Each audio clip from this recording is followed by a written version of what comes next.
आज आपण बघणार आहोत एक छान हेल्दी अशी रेसिपी गव्हाच्या पिठाचा आपण स्पंज केक बघणार आहोत। तर बघूया आपण गव्हाच्या पिठाचा स्पंज केक। तर आपण बघूया त्यासाठी लागणारे साहित्य। इथे मी 2 वाटी गव्हाचं पीठ घेतलेलं आहे, 1 वाटी साखर, 1 वाटी ताजं लोणी घेतलेलं आहे, 1 वाटी मिल्क पावडर आहे, थोडीशी टूटी फ्रुटी घेतलेली आहे, 1-2 चमचे बारीक रवा घेतलेला आहे, बेकिंग पावडर एक अर्धा चमचा घेणार आहे, इसेन्स आहे व्हॅनिला इसेन्स, थोडंसं चवीनुसार 1 चिमूटभर मीठ आणि खायचा सोडा।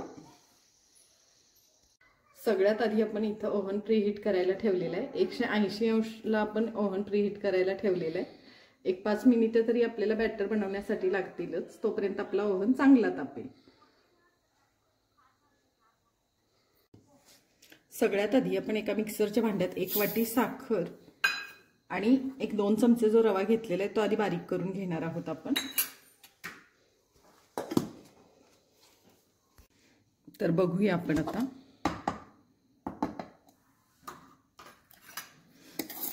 रवा आणि साखर आपली छान मिक्स झालेली आहे। आपण आता याच्यातच 1 वाटी लोणी टाकणार आहे आधी,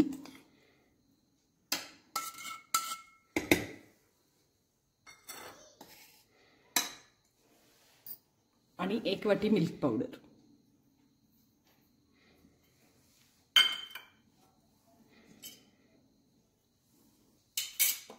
आपण आता हे बॅटर पुन्हा एकदा मिक्स करून घेऊया।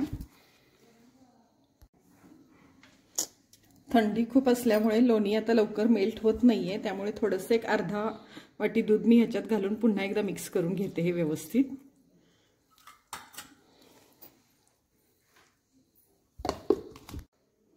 आता हे मिश्रण आपण एका भांड्यात काढून घेऊया।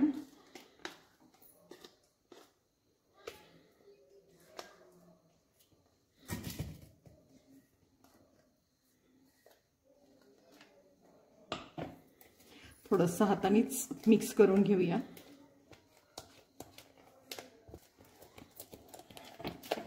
1-2 मिनिट असं व्यवस्थित फेटून घ्यायचं हाताने।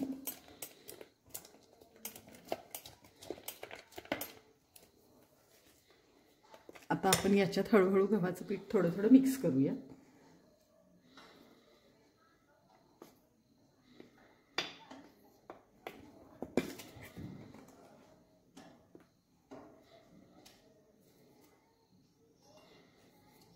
आता आपण सगळा मैदा घालून थोडंसं विटरनी फेटून घेतलेले, थोडंसं मिश्रण घट्ट वाटते म्हणून पुन्हा 1 पाव वाटी दूध घातले। आता आपण हे मिक्स करायच्या आधी याच्यात 1 अर्धा चमचा बेकिंग पावडर घालूया,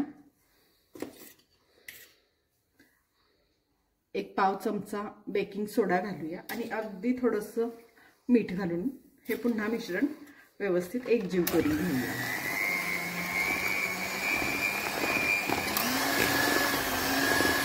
बघू शकता तुम्ही आता मिश्रण एकसारखं झालेलं आहे आपलं पूर्ण।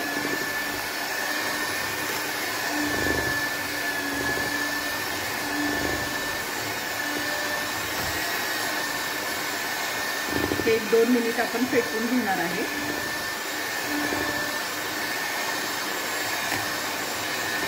तुम्ही बघू शकता आता आपले 2 मिनिट मिश्रण फेटून झालेलं आहे, छान फुगलेलं आहे आता मिश्रण आपलं। आता हे बंद करूया। बघू शकता तुम्ही छान एकजीव असं झालेलं आहे।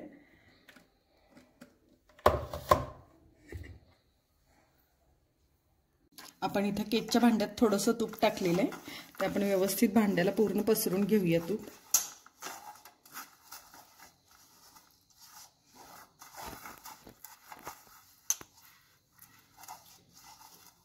आणि थोडंसं गव्हाचं पीठ टाकून घेऊया।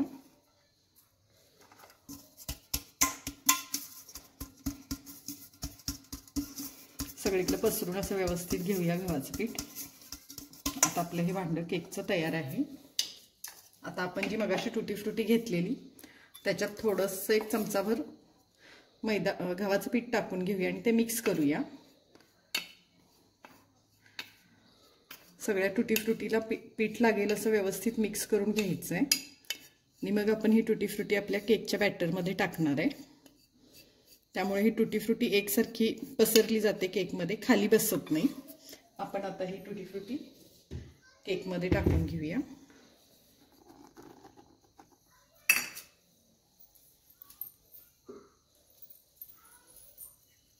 आणि थोडंसं मिक्स करून घेऊया.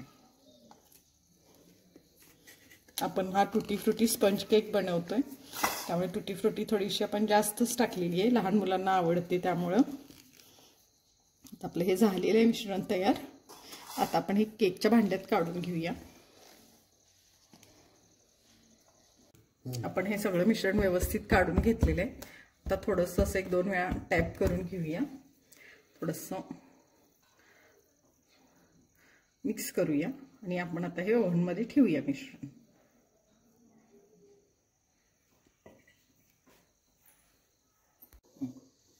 आता आधी मी इथं ओव्हनचं बटन बंद करून घेतलेलं आहे. आता ओव्हन आपण उघडूया.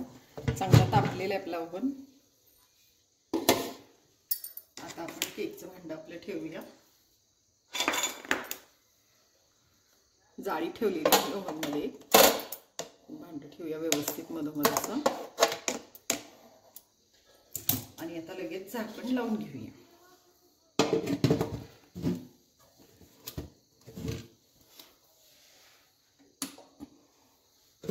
इथं ओव्हन चालू केलंय मी पुन्हा. आता आपण थोडंसं केकचं टेम्परेचर ओव्हनचं वाढवून घेऊया.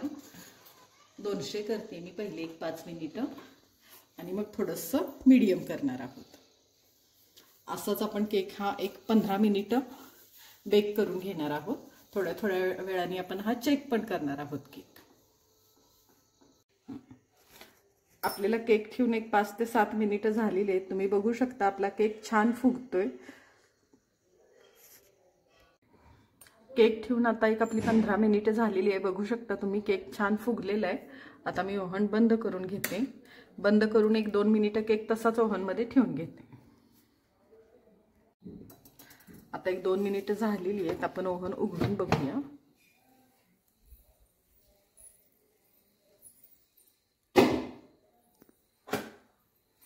केक आधी आपण चेक करून घेऊया. बघू शकता तुम्ही सुरी एकदम कोरडी आलेली आहे. आपला केक व्यवस्थित झालेला आहे बेक. आता बाहेर काढून घेऊया.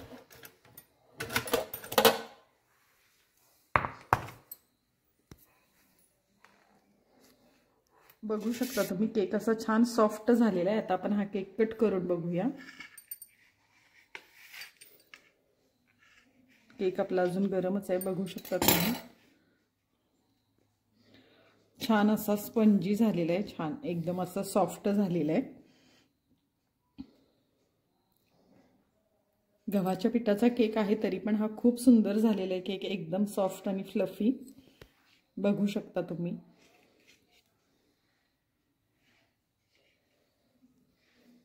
तर बघू शकता तुम्ही आपण आता इथं गव्हापासून बनवलेला स्पंज केक तयार आहे. अगदी कमी साहित्यात आणि कमी वेळात हा आपला स्पंज केक तयार आहे. खूप छान सॉफ्ट फ्लफी झालेला आहे केक. एकदा नक्की ट्राय करून बघा आणि अशाच रेसिपी पाहण्यासाठी सुजाताज किचनला लाईक, शेअर आणि सबस्क्राईब करा. धन्यवाद.